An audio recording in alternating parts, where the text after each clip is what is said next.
So I think we're just missing a staff presenter still for item 4B.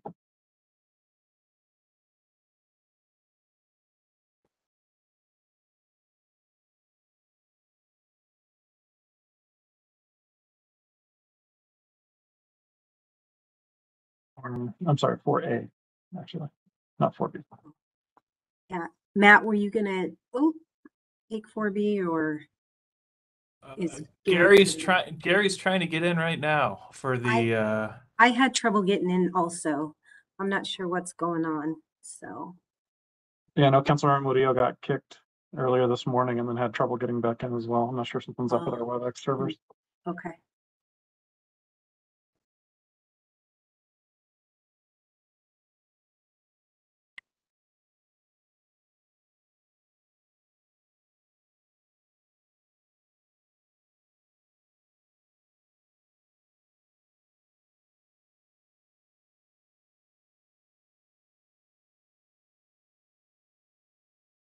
All right, there's Gary. You made it. Okay, and I'll do a little intro. I'm sorry. Did you want us to just jump right into item A or? No. Sorry, I just yeah. wanted to make sure we had everyone here. Of Haven't even course. called us to order yet, so. I know. Okay. So seeing everybody here, though, let's go ahead and get the show on the road. So we'll call us to order at 1:01. Councilmember Juan Marcano and I have the honor and privilege of chairing TAPS for 4 years running now. So Councilmember Lawson, Vice Chair. Oh, I'm Councilmember Angela Lawson, and I'm on transportation. I'm the vice chair, and I'm glad to be back on this committee.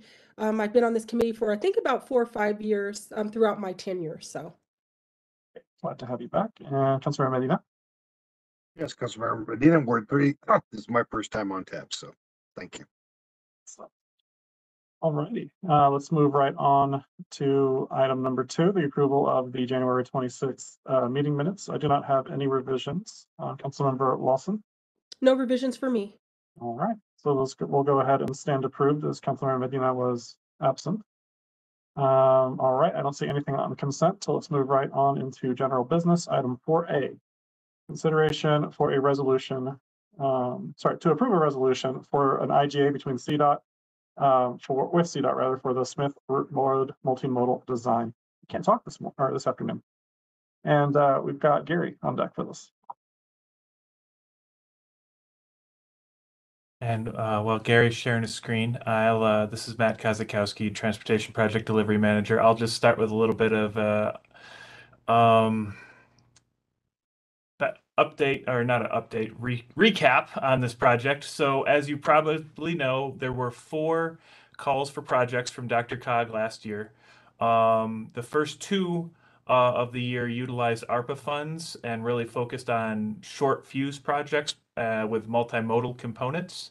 And so this was a project application that we put together for Smith Road to do design only for a very long corridor, as Gary's about to cover, and to really take advantage of those short fuse ARPA funds. And it was approved in call 2.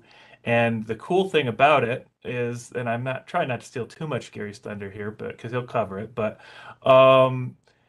there was only a 10% match required for those multimodal ARPA funds. And so we were able to get a lot of bang for our buck here. So with that, I will turn it over to an engineering supervisor in our transportation group, Gary Vidlock.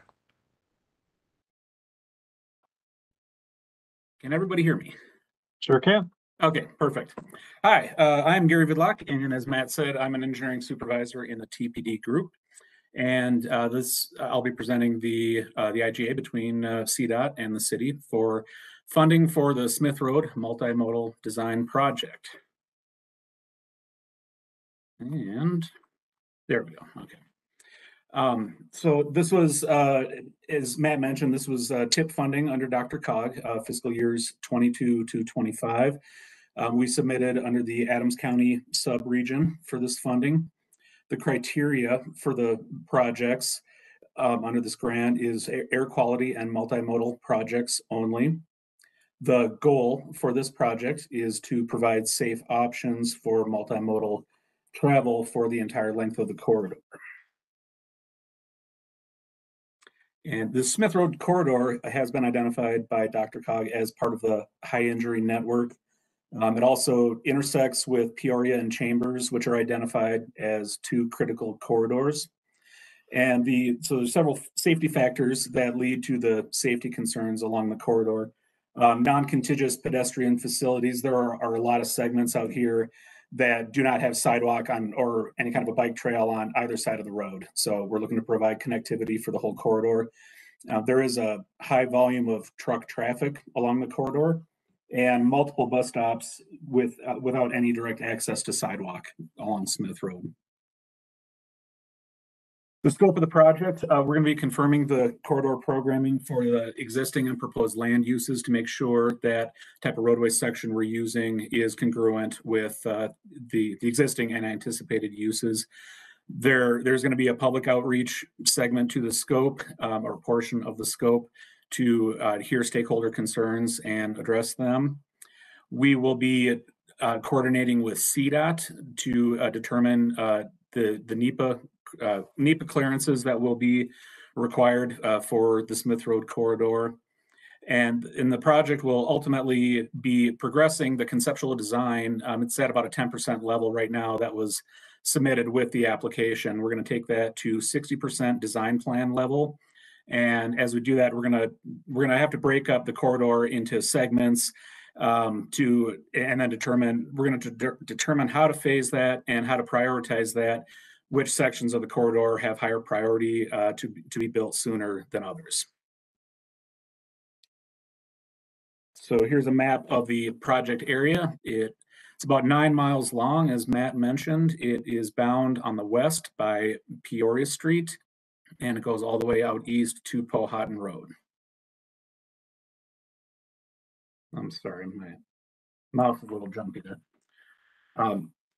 So under this grant, there were 12 applications submitted to DRCOG for the Adams County subregion. 59 applications were submitted statewide, and all of these projects were awarded funding. The Smith Road multimodal design project was awarded $4.5 million in grant funds, and just a side note, $2.5 million of that was the ARPA funds that Matt mentioned.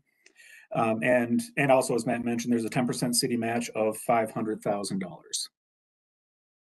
The project timeline, the grant was awarded last fall, and we are currently in the IGA process and putting together the RFP for consultant selection. We anticipate having a consultant on board by this summer. And then the design and public outreach phase of the project will last about 2 years, and we anticipate wrapping that up in fall of 2025.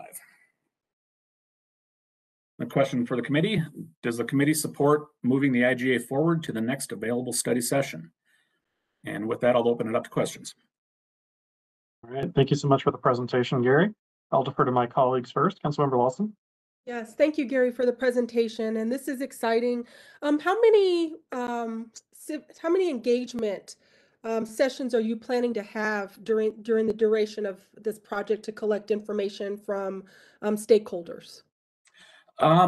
You know, haven't identified an exact number yet. The corridor does have, we do already have some typical sections out in the corridor, and I believe, I had a conversation with the planning group, and there has been a good amount of public outreach in the past along the corridor, and what I got from him was more of an understanding of we already have a pretty good idea of what the roadway sections look like out there.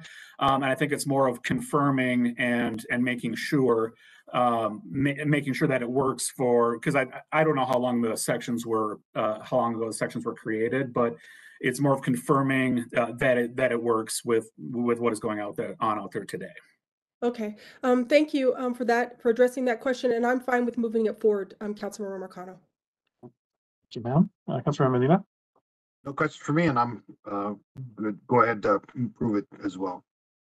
Yeah, and my only comment on this is that I'm excited to see this coming to us finally.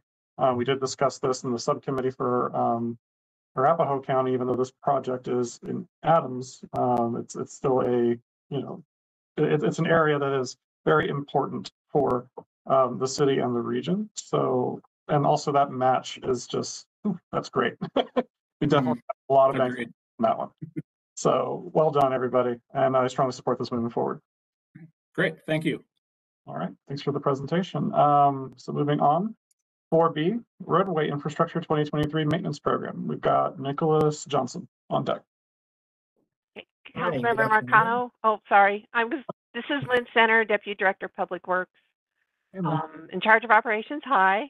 I just wanted to jump in a little bit and introduce Nicholas, since this is the first time that he has been presenting before you all. This is Nicholas Johnson. He's an engineering supervisor. He manages our materials lab, and he and the lab came over to operations last August. And since then, Nicholas has kind of been the driving force on putting the final touches on the 2023 roadway infrastructure maintenance program, which is really exciting for this year, because as you know, we got the extra $35 million in COP funding. So Nicholas is going to go over what we plan to do with that. And with that, Nicholas, looks like you're ready to go. I'll hand it off to you. Wonderful. Is the screen sharing properly for everybody? Sure is. Okay, wonderful. So as Lynn said, my name is Nicholas Johnson. I've been working with the materials lab for a little bit, and I came over to help with this project for roadway rehabilitation. So on this title slide that I have, I'd like to point out that there's a lot of streets highlighted. Those are our streets that are currently under a 70 pavement condition index. And I'm happy to go into details of any of the jargon that I use. I will try to limit it and moderate my passion for talking about some of it. But please feel free to interrupt with questions. I love talking about this stuff, and am very excited to be working with this. So And I just want to jump in real quick. Please don't moderate yourself. This is a big passion for me, and I want to say for my colleagues as well. So let's hear it. wonderful. Okay. So starting off with some basic demographics for the city, our population has jumped to just under 400,000 citizens. So that's a lot of people for us to take care of and provide good quality of life for. We're looking at 163 square miles of city and just under 1,400 miles of roadway responsibility, which leads to a lot of interesting requirements as we try to best manage our resources and our abilities. So with that, we're moving into, oh yes. Sorry, what is our total lane miles? That's the linear miles there, right? That's the center line miles. Our lane miles are closer. So if we were to do true lane miles, we're looking at a little closer to 4,000. That is ballparked. I can get a more exact answer for you, council member, if you would like that. Yeah, I'd just like to know what that looks like, because I know it grows. So certainly, I will provide that for you after this presentation, if that's okay. Sure, thanks. Wonderful. So this is a lot of our standard tools that we have for taking care of our streets. And you'll notice kind of a larger and larger impact to the roadway and to the citizens that have to drive around it as this goes on. So we start with doing crack fill, doing some surface treatment. That's where we like to keep our roadways. As the roadways age, they eventually need a little more attention, which a lot of this year is going to be focused on with mill and overlay. Or if we get some of the wet weather like we have lately, and it gets into that subgrade, or if the road was designed for a much lower traffic than is currently happening, we might run into problems where we have to do a total reconstruction of the roadway. We try to monitor everything so that we're staying in the preventative maintenance or the routine maintenance, with certain forays into rehabilitation. Reconstruction is kind of a case-by-case basis for the way that we've been managing everything, which is wonderful, especially when we look at some other jurisdictions that have trouble with roadways. With that, I'm going to turn it over to Lynn for just a little bit, as she drives a lot of this life cycle discussion. And knows more about this than frankly anybody that I know. So I'm going to defer to the expert for a minute. Thanks, Nicholas. It's my turn to geek out a little bit. I'm here to talk to you about how pavement condition changes over the life cycle of a pavement. The pavement condition is quantified in a pavement condition index, or PCI, which is shown here on the vertical axis. As we can see by this graph, the first 40% drop in pavement condition occurs over the first 75% of the pavement's life cycle. The next 40% drop, so the same amount of drop, falls within the next 12% of a pavement life. So you can see that after about a PCI of 70, once we get below that, our pavement condition drops very, very rapidly. Our goal, as Nicholas mentioned, is to keep our overall PCI up in that top 40% drop in condition. This is where our least costly strategies, such as routine maintenance and preventive maintenance, are the most effective. Once the PCI drops below 70, we need to use our rehabilitative strategies, such as mill and overlay, which are more costly to achieve the same result as we achieve with our routine and preventive maintenance. Then when the PCI gets into the 50s, that's when we're talking about reconstructing pavement, which, as we all know, is very costly and very inconvenient to the traveling public. Our 5-year plan, and today we're presenting the first year of a 5-year plan, was developed to achieve and maintain an overall PCI for our entire network of a 73. So by keeping the pavement condition above 70, we're able to significantly prolong the life of the roads and delay the need for reconstruction. At this level, we can, again, use our most cost-effective strategies. So this slide shows how our pavement condition has dropped since 2009. It was a 74 in 2009, and it's currently a 69. That is due primarily to the condition of our local or residential roadway network. And as I mentioned, we got an influx of some additional funding that Nicholas is going to talk about in a couple of slides. So now I'm going to turn it back over to Nicholas, and he'll continue our presentation. Thanks. Thank you, Lynn. So part of where I come in with Lynn is talking about our pavement maintenance, our strategies, and trying to provide the best recommendations for what the pavement needs. You'll kind of see a color coding on this slide, looking at some of those things I mentioned earlier, crack sealing, or what you see there is rejuvenator and slurry seal. Those fell in, and chip seal. Those fell into the surface treatment a couple of slides ago. And you'll notice those have a much less cost per lane mile than when we jump to even some of the more normal rehabilitation methods like mill and overlay. Those start getting a little more expensive. And once we get to reconstruction, I mean, it's an exponential growth in cost. So we try very hard to keep ourselves in occasional mill and overlay and routinely heavily in our surface treatment, crack sealing, maintaining that what's called the wearing course there at the top of the roadway.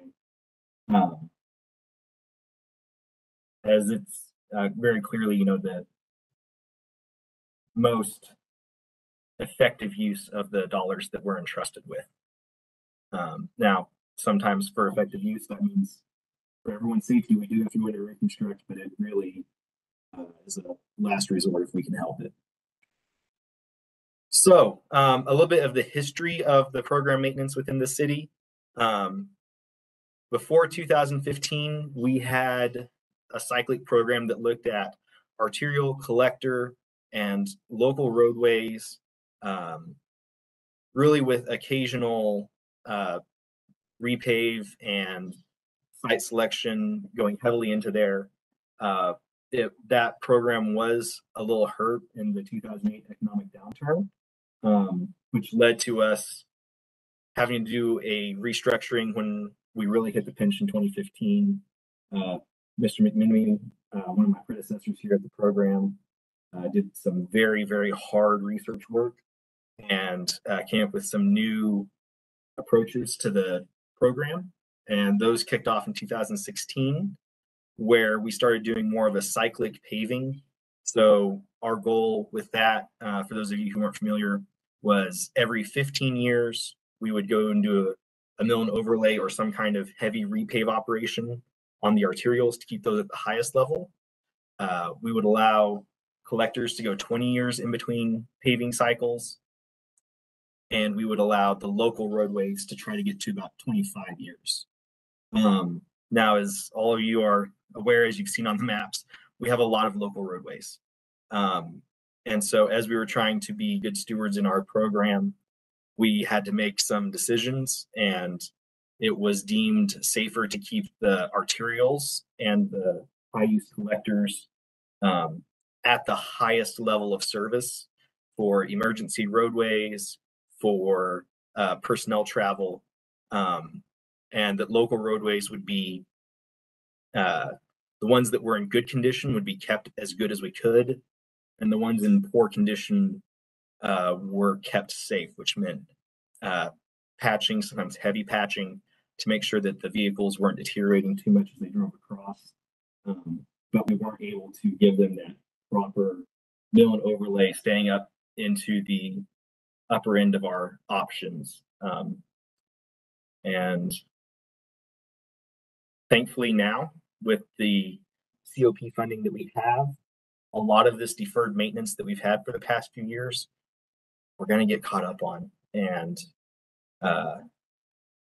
it brings me a lot of joy to be a part of that. So moving into our current program, starting in May of 2022, the COP, Certificates of Participation funding, was authorized for the roadway maintenance.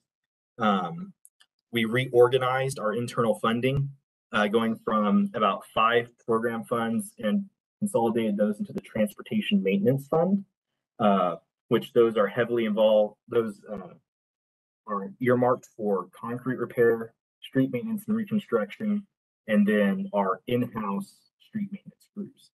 And so it's very easy to tell where the money is, where it's going, and moving out of that general fund to the Transportation Maintenance Fund so that we can make sure we have everything set aside for the cyclic maintenance that we have to do. So my big goal for all of you is, you've entrusted to me, is to get our network target PCI up to 73 in the next 5 years. Once we get it there, to have a plan in place that maintains it above 71. That's a tall order, but you've provided funding. We've got projects going. I'm about to show you some of the breakdowns on that. And we're moving this year. There's a lot going on. You as council members have probably seen a few of the concrete rehabilitation projects come through over this month. Those are kind of the precursor to us getting to the streets. The concrete rehab is vital for making sure that everything is lined out the way it should be, making sure that all the work that we do with the asphalt stays smooth and on target and safe. And our total working budget for 2023 from the Transportation Maintenance Fund at $28,800,000, our COP funding, which is at $35 million, we're looking at almost $64 million in funding for this roadway program. So the next steps, when y'all are going to see me next at March 6th, pending y'all's assent and approval, we'll be presenting this to the whole council at study session, and then to the whole council for the council meeting sometime in March. The overlay contract, which is the heavy hitter to this, is being presented to council in March 2023. We had some wonderful bids come through for this. The bid was just a little below our estimate, which made us comfortable that we were getting a good price and that our estimate was pretty spot on. And the apparent low bidder was Marcano Materials, which is a national agency. They are very good at this kind of work. I'm very optimistic about how things are about to go. And there's one more concrete repair contract going before council on Monday, the 27th. And any more into the weeds you want me to get, I am, like I said, I'm more than happy to. But my big question to you is, do you support proceeding with this street rehabilitation and preservation program? And if there's any questions that I can answer for you, please know I'm here, Lynn's here, and we're more than happy to discuss further. All right. Thank you, Nicholas, for the presentation, and great job. So I'll defer to my colleagues first. So Councilmember Lawson. Sure. I do support this, and I'm glad this is happening in our city. The question I have for you, whoever wants to answer it, right now we're at a population of 398,000, and I know the goal is in 5 years to get it at 71%. You know, as we're growing and we're annexing more land, how is that filter into your projection to make sure that we are maintaining those roads that we're going to probably be adding that the city will have to take care of? And within the 5 years, because I guarantee you will probably be over, 400,000. And when we're annexing land and we're building and building, especially in the Southeast corridor, there's going to be more responsibility. So I know we have the funding, but do you think the funding will be able to go along with as we're growing as a city in the next 5 years as well and past that? I believe know so. that was a loaded question, so sorry. It is. I'll jump in on this. Okay, I'll let you jump in. I'll jump in on this, and Cindy jump in too if I misspeak. When the Transportation Maintenance Fund was developed, we worked very closely with finance to build in some escalation factors, including inflation, cost inflation, as well as a factor for growth. So with those factors in place, we feel the budget will accommodate our growth, but we will be watching it as we move through into the future to make sure that we have the funding that we need, and if we don't, of course, we'll come in with our hat in our hand and ask for some more funding.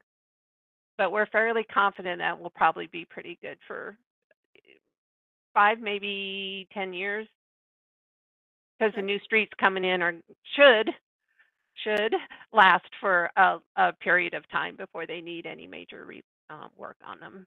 So. Okay, well, that's good to know. And thank you for addressing that question. And I'm fine, Councilmember Marcano, with moving this forward. Awesome. Councilmember Medina.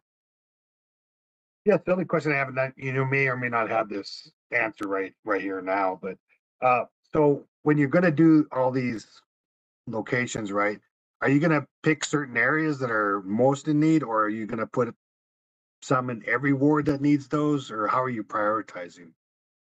Certainly. Lynn, if you don't mind, I'll take this one. Sure. Okay.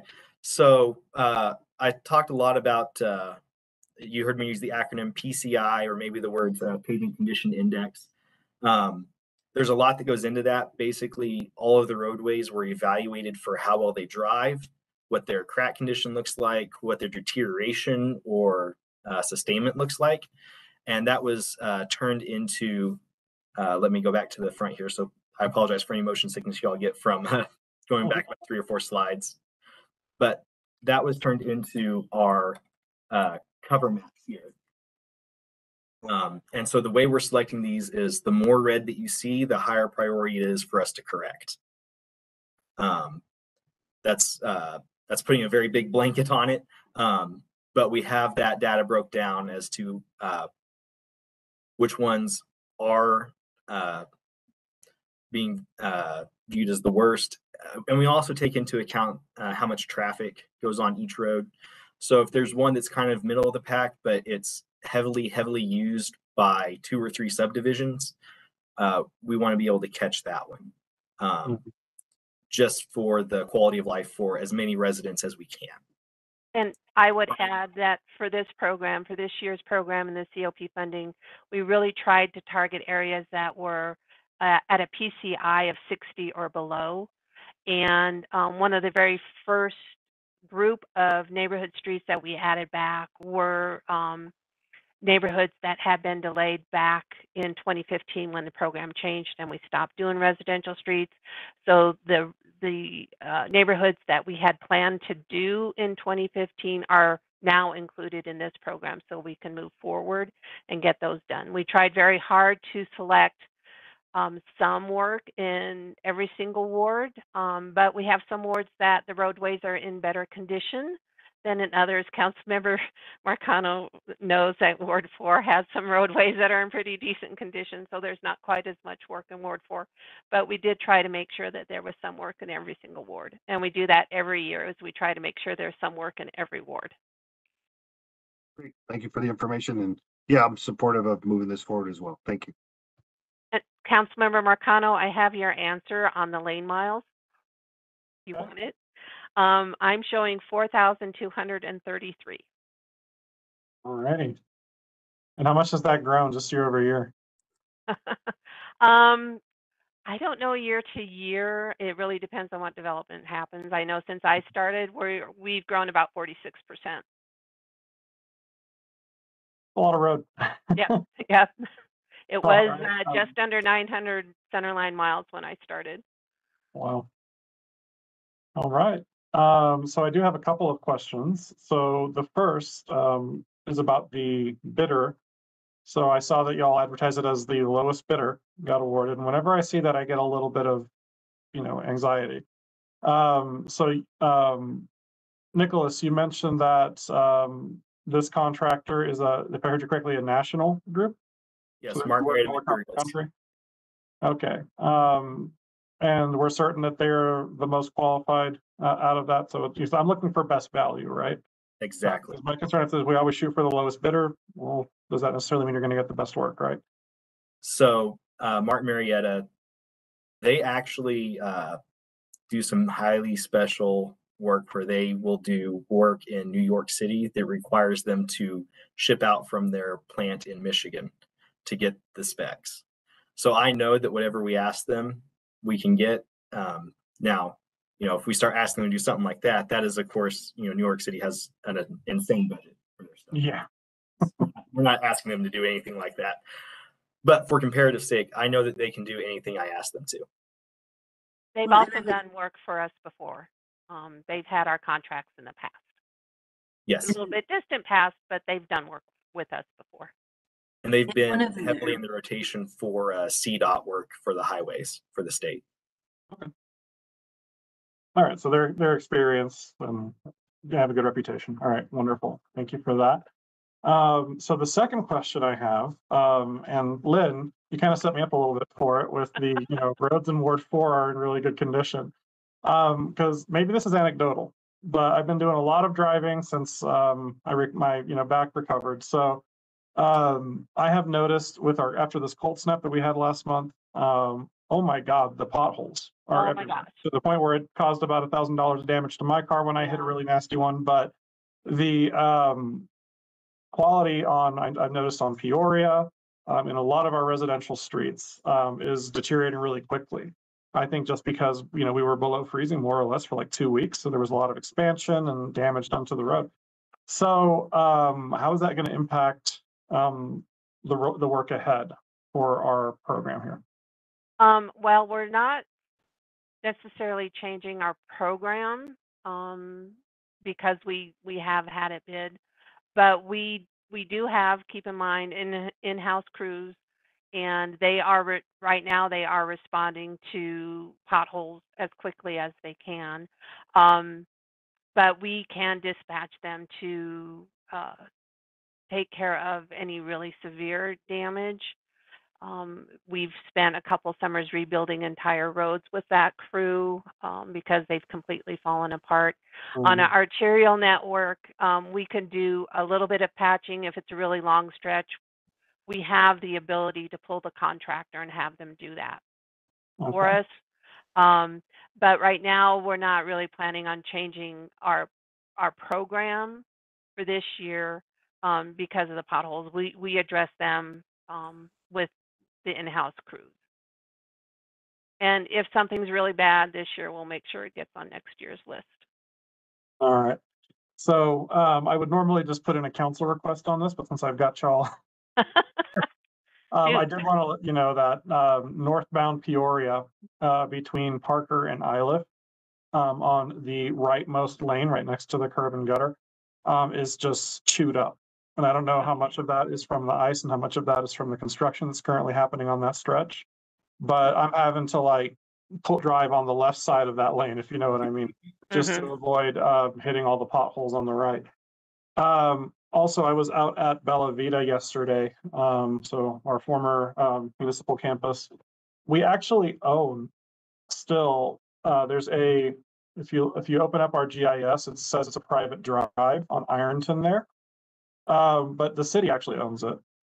And it is destroyed to the point where there's a pothole that I'm pretty sure the front of my Leaf would have fit into. And it's deep as well. So we own that. I don't know exactly what the arrangement is, since it is technically on private property as well. But that's a serious danger there. And just so you all know, a lot of the residents at Bella Vita, they utilize wheelchairs and walkers.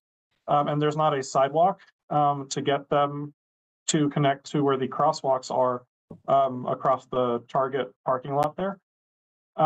So they depend on utilizing that strip to get to where they need to go. And they're basically having to navigate that like it's a minefield because it impacts their wheelchairs, their walkers, their scooters.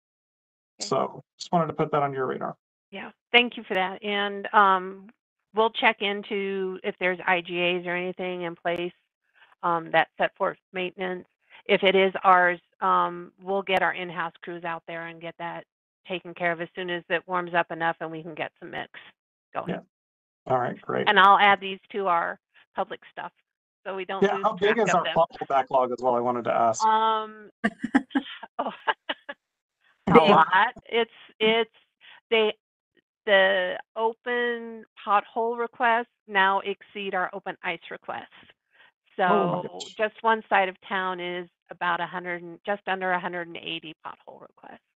Wow. So, Okay, so we're a ways off from a couple of years back. 'Cause I remember I reported a pothole and it was filled in 3 days, and I did that Yeah. anonymously through Access Aurora. So that was just like beautiful.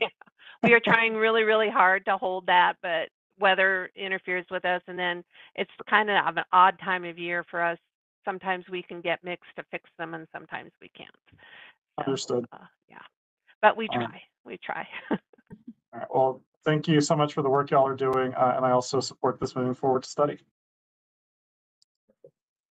So, all right. And just so you know, it was flagged in our backup as information only.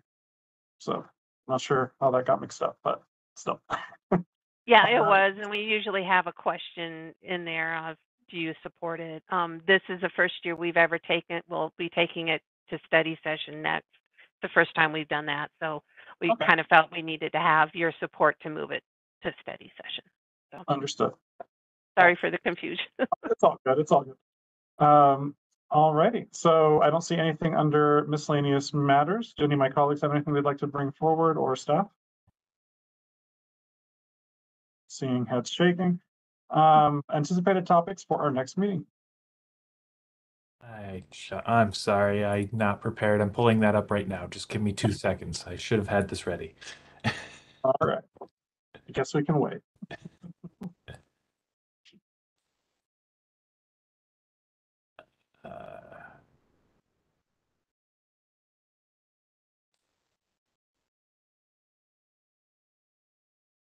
Okay, so we have a number of items.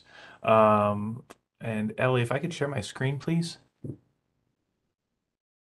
Because we wanted to get your opinion, because we have a number of items. I think we're going to have a full agenda, so something's going to have to slide. Okay.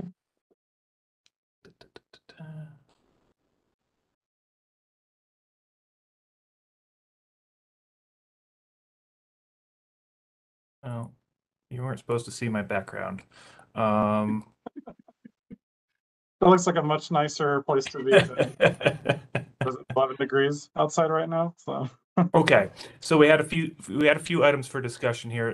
The first thing is the meeting date. We are currently scheduled for March 23rd. Both Cindy and Laura are out on the 23rd, and I know that is spring break, so I didn't know if committee wanted to consider a different date for the meeting.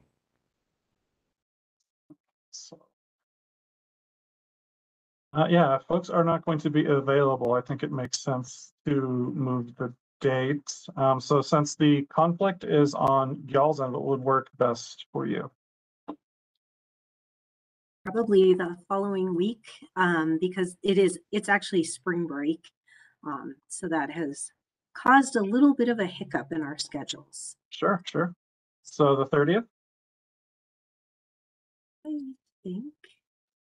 Hang on, I'm trying to get there in my calendar. Yeah, I think if that works for the committee, that would work well. Laura, if it looks okay for us, I believe. Absolutely. Okay, great. Great. Colleagues, does that work for y'all? That would work for me. Works for me. All right, great. Let's do that. So Thank 1 you. p.m. on the 30th. Okay, and then topics. We need to slide something. So I see that you're wanting to move the 20 is plenty follow-up then to April. That would be our recommendation. We've got a consultant helping us put together some presentation materials for that. So April was going to be a little tight, and the first 3 items are all CDOT IGAs. 1 and 3 are new IGAs that we really need to get moving. And Okay. then the second one, the 13th Avenue corridor, we want to get that study finalized because we have another TIP application for implementation of that coming up. So the first 3 were pretty critical, and we've also had a request from Den to give an update to this committee, and they wanted to come last month, and so we didn't want to push them another month out to April. And so that kind of gets us through the first 4. And then 5 and 6 were requests from you, Chair Marcano. So that's why we wanted to get your opinion on which would slide as far as 5 and 6. Yeah. Do you need both 5 and 6 to slide, or can we still take care of 5? I think we can take care of 5. Okay. Yep. Yeah. So we can go ahead and move 6 to April because I'm hoping that's going to be a more robust conversation. So. Okay. That's all we've got. All right. Great. Thank y'all for the update. I'm looking forward to our next meeting. So with that, I think we all just confirmed the 30th at 1 p.m. for our next meeting. So we will be adjourned. Thank you, everybody, for your time, and have a great rest of your day and a great weekend. Thank you, everyone. Thank you. Thank you all.